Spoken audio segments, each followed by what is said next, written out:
So I have an English student that I teach on Fridays, and he's really interesting because he has very interesting thoughts, and it's always fun to talk with him.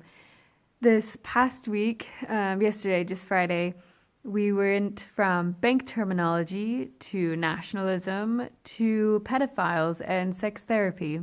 And along with the notes of our conversation, just kind of the directions that they took. And he's in Czech, he's very introverted, it seems. And in English, it seemed, at least in the class, in our conversation, he's very extroverted. And so it was, and I know that he's considerate, and I was reminded that when we were talking about sex therapists and marriage therapists and things like that.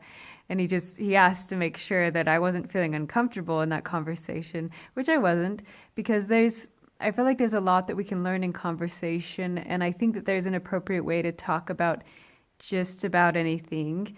And one other thing that we talked about were taboos, and I couldn't think of a taboo that it was more helpful to not speak about it, be it in society or in families or among individuals. I couldn't think of one thing that I thought, yeah, that should never be talked about.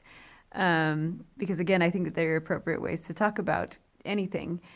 But if you can think of a taboo that it's better off that we not talk about it ever, in any context, I would love to hear it in the comments and why you think that is.